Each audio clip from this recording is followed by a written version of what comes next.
Bismillahirrahmanirrahim, tuan-tuan dan puan-puan yang dirahmati Allah sekalian. Ya, seperti mana yang saya sebut tadi, ya, kita masih lagi membahaskan tentang isim dan hari ini perbahasan kita fokus kepada isim biasa yang berpangkat marfu', ya. Isim biasa yang berpangkat marfu'. Kita bahaskan tentang tanda-tanda marfu' dalam kalimat isim, dan hari ini kita akan mula bahaskan tentang apa penyebab isim tu dapat pangkat marfu', ya. Yang pertama tanda marfu', yang kedua penyebab kalimat isim itu dapat pangkat marfu'. Tanda dan penyebab. Kalau mansub nanti pun kita akan bahas tanda, kita akan bahaskan tentang tanda dan penyebab, dan masa majrur pun kita akan bahaskan tentang tanda majrur dan penyebab. Tanda dan penyebab. Tanda-tanda majrur tu apa penyebab dia. Okey, baik. Hari ini kita fokus kepada marfu' lagi tuan-tuan, belum habis lagi. Jadi mungkin hari ini kita ambil separuh lah, ataupun kurang dari separuh tentang penyebab-penyebab isim itu dapat pangkat marfu'. Tapi sebelum tu, izinkan saya untuk ulang balik dari awal tuan-tuan. Seperti mana saya sebut tadi, biarlah saya selalu ulang supaya tuan-tuan jemu pun tak apa, yang penting tuan-tuan ingat. Baik, perbahasan isim peringkat yang ketiga ini, saya jelaskan isim ada dua jenis. Satu isim yang mabni, satu lagi isim yang mu'rab. Betul ke tidak? Mabni maknanya kebal kan, mu'rab maknanya boleh ubah baris lah. So isim-isim yang mabni ni semua tuan-tuan dah tahu. Dia termasuk dalam isim-isim yang ada gelaran dan fungsi. Betul ke tidak tuan-tuan? Semua adalah isim-isim yang ada gelaran dan fungsi. Semuanya adalah isim-isim yang kebal. Okay, jenis yang kedua pula ialah isim-isim yang mu'rab. Betul kan? Isim mu'rab ni adalah isim-isim yang boleh diubah baris lah tuan-tuan. Dia boleh berubah kepada tiga jenis perubahan. So isim-isim biasa ni dia boleh berpangkat marfu', dia boleh berpangkat mansub, dan dia boleh berpangkat majrur, ya. Jadi fokus kita tentang marfu' dulu hari ni. Tapi perbahasan sama tiga-tiga ni. Perbahasan tu dari sudut apakah tanda-tanda. Kalau marfu' apa tanda marfu', kalau mansub apa tanda mansub, kalau majrur apa tanda majrur. Tanda. Kemudian kita akan bahaskan tentang sebab pula. Apa penyebab kalimat isim tu dapat pangkat mansub, marfu', dan apa penyebab isim tu dapat pangkat mansub, dan apa pula penyebab isim dapat pangkat majrur. Ini semua tuan-tuan boleh tengok. Diagram ni semua tuan-tuan ada kan? Masing-masing semua ada diagram kan? Kalau tuan-tuan nak tahu lebih cepat, lagi bagus tuan-tuan tengok dulu. Jadi saya bagi tuan-tuan faham konsep dulu, dan saya jelaskan, insya-Allah nanti tuan-tuan mudah untuk faham. Okey, izinkan saya pergi balik semula tentang hal yang berkaitan dengan marfu' ni tuan-tuan. Jadi kita akan masuk ayat ni. Kita akan ambil surah Al-Ikhlas ayat yang kedua, Allahu Samad tu nanti. Sebab Allahu Samad tu dua-dua ada penyebab. Allahu As-Samadu, dua-dua ada marfu' dekat situ, dan penyebab pun ada di situ. Okey, tuan-tuan dengar dulu. Isim dapat pangkat marfu', nanti saya besarkan sebentar. Ya. Okey. Isim dapat pangkat marfu'. Okey, tanda marfu'. Bila tuan-tuan tengok je isim tu dapat pangkat marfu', okey. Tanda yang isim tu sedang berpangkat marfu' ada tiga jenis tanda. Kadang-kadang tanda yang paling popular, yang paling selalu digunakan oleh Allah ialah ujung dia letak dhammah. Betul ke tidak? Okey, kadang-kadang Allah tak pakai dhammah. Kalau isim itu isim jamak muzakkar salim ataupun isim 5, termasuk dalam kelompok isim 5 ataupun dia termasuk dalam jenis isim jamak muzakkar salim, maka Allah akan pakai waw di hujung. Muslimuna, kafiruna, saimuna. Nampak? Kalau isim 5 apa? Akhu. Jangan pakai akha, akhu. Hamu, zu, fu, kan? Itu kita panggil kelompok isim 5, Allah akan pakai waw dekat ujung dia. Jadi tanda yang pertama Allah pakai dhammah ni dalam keadaan biasa. Tanda yang kedua Allah pakai waw. Ini bukan dalam keadaan biasa. Dalam keadaan apa Allah pakai waw? Masa kalimat isim tu jamak muzakkar salim atau isim itu termasuk dalam kelompok isim 5. Okey, apa lagi tanda yang ketiga tuan-tuan? Tanda yang ketiga kadang-kadang Allah pakai alif nak tunjuk kalimat itu sedang marfu'. Bila pula masanya Allah pakai alif nak tunjuk kalimat tu marfu'? Selalu kan pakai dhammah. Okey, jawapan dia kalau kalimat tu isim tapi isim musanna. Kalau di isim musanna, maka tanda marfu' dia Allah pakai huruf alif. Muslimani, masjidani. Jangan pakai masjidai ni tau, pakai alif. Kalau masjidai ni tuan-tuan pakai ya kan? Ni jangan tuan-tuan pakai alif. Okey, hari ni kita nak masuk tentang penyebab-penyebab marfu' pula tuan-tuan.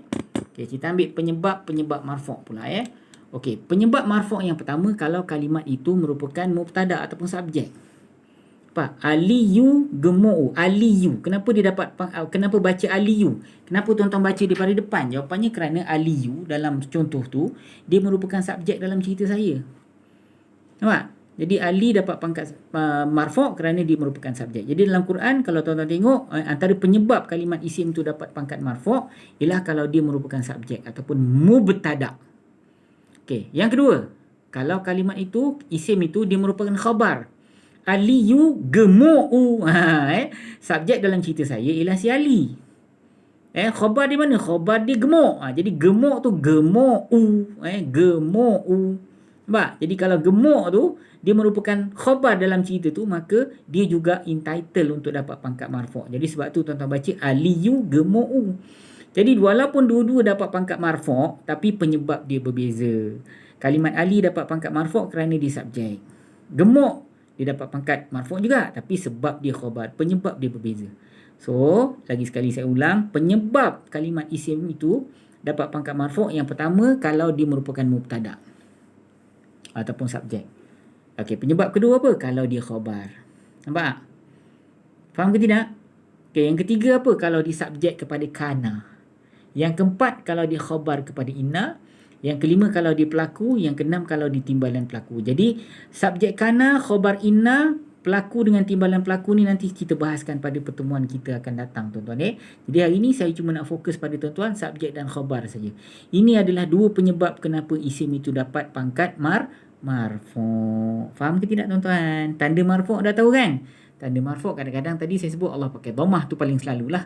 Kadang-kadang Allah pakai waw kalau di jamak muzakkar salim kan, ataupun isim 5. Kadang-kadang pakai alif kalau di musanna. Yang alif ni jarang-jarang lah digunakan sebab jarang kita jumpa kalimat musanna dalam Al-Quran. Baik, tuan-tuan dan puan-puan yang dirahmati Allah sekalian, cuba tuan-tuan buka surah Al-Ikhlas, Qul huwallahu ahad. Nanti saya bawa tuan-tuan pada ayat ni sebentar. Nanti kita masuk ayat ni sebentar ya. Okay, cuba tuan-tuan buka Qul huwallahu ahad. Kemudian kita ambil Allahus Samad, tuan-tuan ya. Sebentar ya. Okey. Alright. Sebentar, tuan-tuan.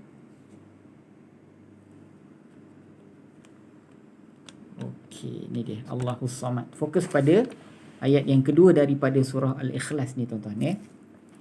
Allahus Samad. Allahus Samad. Maknanya apa Allahus Samad? Samad ni kita pernah bahas dulu. Maknanya ialah semua orang nak ke dia tapi dia tidak berhajat kepada orang lain. Itu kita panggil As-Samad. Jadi Allahus Samad ni Allah Maha As-Samad. Allah tempat meminta. Boleh Allah tempat meminta. So ini ialah rangkap isim, tuan-tuan. Nampak? Ini ialah rangkap isim.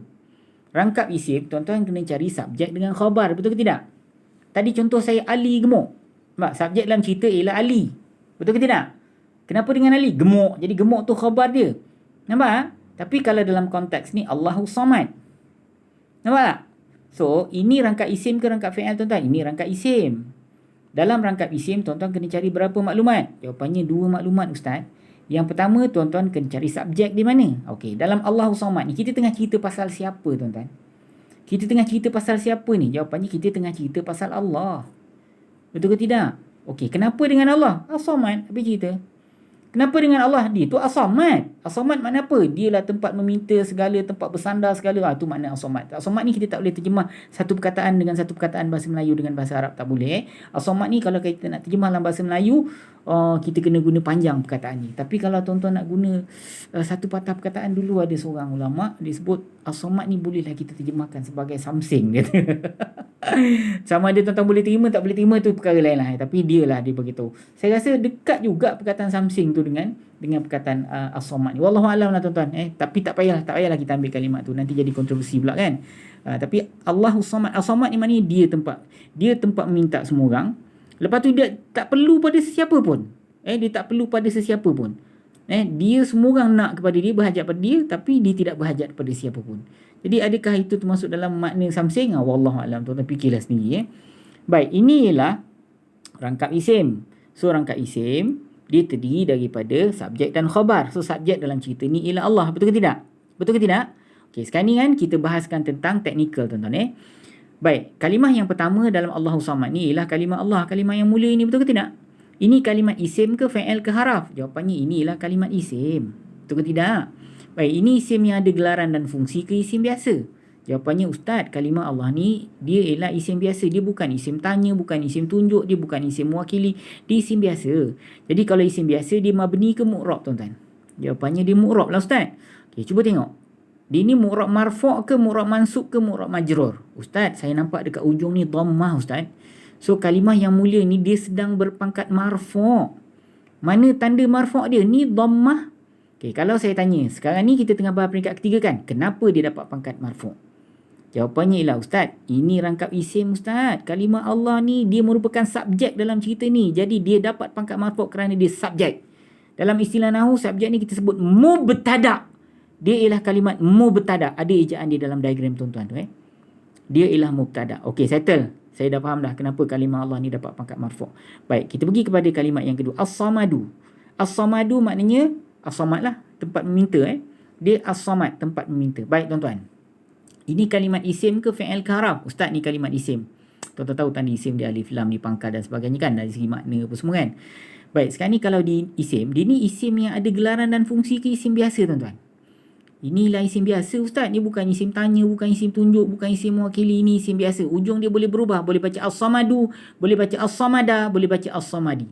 Tapi di sini, tuan-tuan baca as-samadu ke samada ke samadi? Tuan-tuan baca as-samadu, betul ke tidak? Jadi kalau dia as-samadu, dia ni sedang berpangkat apa? Jawapannya, Ustaz, dia sedang berpangkat marfu' lah, Ustaz. Ni tanda marfu' ni. Tanda marfu' di mana? Tanda dia sedang berpangkat marfu' apa? Dhammah, Ustaz. Dhammah tu sebagai tanda yang dia ni sedang berpangkat marfu'. Faham ke tidak? Baik, sekarang ni soalan saya. Jawab elok tuan-tuan Kenapa dia dapat pangkat marfu'? Kenapa dia dapat pangkat marfu'? Tadi Allah dapat pangkat marfu' kerana dia merupakan subjek kan? Okay, as-samadu ni kenapa pula dia dapat pangkat marfu'? Cuba tuan-tuan jawab dan hantar jawapan tuan-tuan ke 0108173131. Saya tunggu jawapan tuan-tuan Tolong jawab kat saya kenapa as-samadu dapat pangkat marfu'. Allah dapat pangkat marfu' ni, kalimah yang mulia ni dia dapat pangkat marfu' dalam konteks saya ni kerana dia merupakan subjek. As-samadu dapat pangkat marfu' sebab apa pula? Hantar ke 0108173131. Terima kasih atas perhatian. Assalamualaikum warahmatullahi wabarakatuh.